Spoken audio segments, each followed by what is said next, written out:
રાજકોટના Jasdan bypass road પર રખડતા પશુના કારણે દુર્ઘટના। આખલાઓએ બાઇક ચાલકને અડફેટે લીધો। ફંગોળાયેલ બાઇક પાલિકાના વાહન સાથે અથડાતા અકસ્માત સર્જાયો। બાઇક સવાર બે યુવકોમાંથી એકનું મોત થયું છે, એક સારવાર હેઠળ છે। ગંભીર ઇજાગ્રસ્ત બાઇક સવારને રાજકોટ ખસેડાયો છે।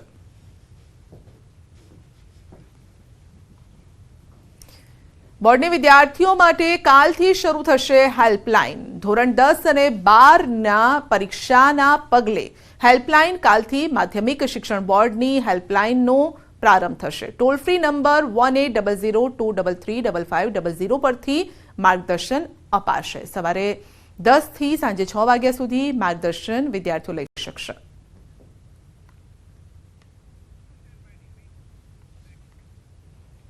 અમદાવાદ શાહીબાગ પ્રેમવતી રેસ્ટોરન્ટની ઘટના છે, જ્યાં ખીચડીમાંથી જીવાત નીકળી છે। ખીચડીમાં જીવાત નીકળતા ગ્રાહક પણ આશ્ચર્યમાં મુકાઈ ગયા। ગ્રાહકે દુકાનદારને રજૂઆત કરી, ફરિયાદ કરી, પરંતુ સામે કોઈ જ જવાબ ન મળ્યો। ગુણવત્તા અને સ્વચ્છતા સામે હવે સવાલો ઉઠી રહ્યા છે। શાહીબાગ સ્વામિનારાયણમાં આવેલી છે પ્રેમવતી રેસ્ટોરન્ટ। ગ્રાહકે સોશિયલ મીડિયામાં વિડીયો વાયરલ કર્યો છે।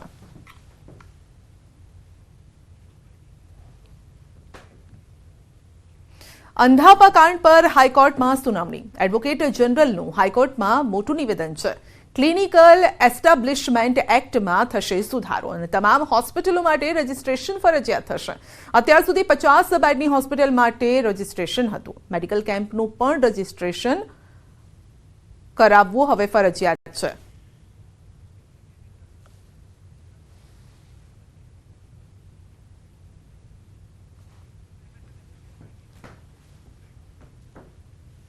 ખેરાલુ નગરપાલિકા એક્શન મોડમાં છે। ખેરાલુમાં નગરપાલિકાની દબાણ હટાવવાની કામગીરી, દબાણકર્તાઓને નોટિસ આપ્યા બાદ કરાઈ છે કામગીરી।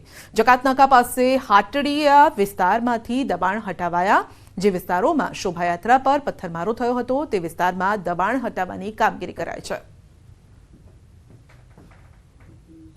ખેરાલુ નગરપાલિકા એક્શન મોડમાં આવી છે। ખેરાલુ નગરપાલિકા દ્વારા હાલમાં જે ખેરાલુ નગરપાલિકા વિસ્તારમાં આવતા ગેરકાયદેસર જે વધારાના જે બાંધકામ કરવામાં આવ્યા છે તે તોડી પાડવાની જે કામગીરી હોય છે તે હાલમાં કરવામાં આવી રહી છે। તમે જોઈ શકો છો પાલિકા ટીમ સહિત જે પોલીસ તંત્ર હોય છે તે ઘટના સ્થળે પહોંચી ચૂક્યું છે અને જે વધારાના જે બાંધકામ કરવામાં આવ્યા છે તે તોડી પાડવાની જે કામગીરી હોય છે ચાલી રહી છે। તમે જોઈ શકો છો આ બુલડોઝર થકી હાલમાં જે વધારાના જે ઓટલા કરવામાં આવ્યા છે તેમજ વધારાના શેડ કરવામાં આવ્યા છે તેને તોડી પાડવાની જે કામગીરી હોય છે તે હાલમાં ચાલી રહી છે। ઉલ્લેખનીય જે આ જે વિસ્તાર હોય છે તે વિસ્તારમાં જ થોડા દિવસો પહેલાં જ શોભાયાત્રા નીકળી હતી રામ ભગવાનની।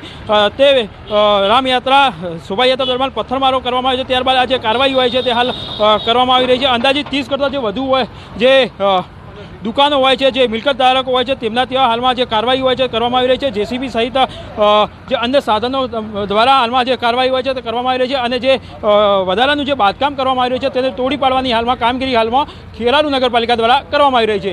કેતન પટેલ, ન્યૂઝ 18 ગુજરાતી, ખેરાલુ।